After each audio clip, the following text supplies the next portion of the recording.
They say it's not the crime that creates trouble, it's the cover-up. But sometimes it's both, as with the pedophilia epidemic in the Catholic Church and the attempt to hide it, and now a narrower but deeply troubling scandal at a distinguished American university. Indictment. The grand jury report contains specific detail. There are conduct multiple their own investigation to decide exactly what went wrong here at Penn State University.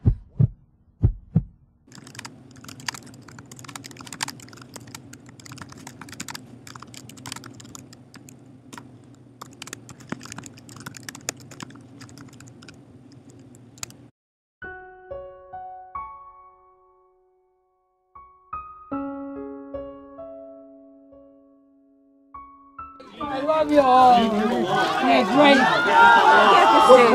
What do you want to say to Penn State? Tomorrow we'll talk a little bit. Why did you guys come out? What do you want to say to Penn State? Because I want to say hello to all these great students who I love. In court today, he described what he did next, saying he called head coach Joe Paterno the next morning, telling Paterno what he saw. But keeping him honest, according to Paterno's grand jury testimony, which was read back in court today, so that's the first time we're actually hearing the grand jury testimony, Paterno did not notify them immediately because, and get this, he didn't want to interfere with their weekends. They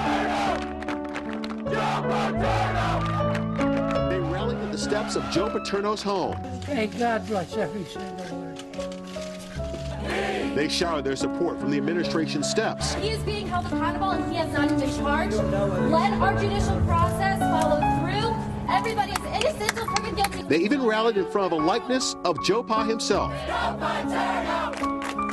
Students rallying across campus tonight, believing the sex abuse scandal has their school under siege. It's not fair that we're getting so much criticism when we're so much more than 5 or 6 people that made a grave mistake. Head coach Joe Paterno says he wanted to speak out on the matter today. A lot of questions, and I was hoping I was going to be able to answer them today. But we'll try to do it as soon as we can. But Paterno's son and legal counsel says the university canceled his father's weekly press conference. He did, in fact, want to do this in the press conference today. Unfortunately, coaching Saturday. Guys, the status quo holds. We have no knowledge. At Penn State, a little after 10 p.m., the trustees come out with a dramatic announcement. Coach Joe Paterno fired, the university president fired, all for their role in the child abuse scandal there, and you saw the emotions explode across campus. We're seeing it again right now, end of an era at Penn State, and mixed emotions, and yes, many unhappy people about it, taking to the streets, fighting with police overnight. Our weekend anchor, Dan Harris, was caught right in the middle of it, and he joins us now from State College, Pennsylvania. How you doing this morning, Dan?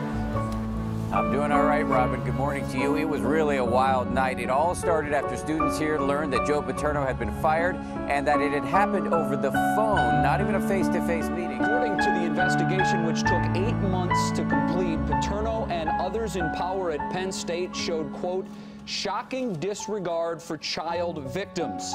Evidence is self-preservation sets in, and when people have this type of information, they just deny that it's actually occurring because they're concerned about it affecting their career.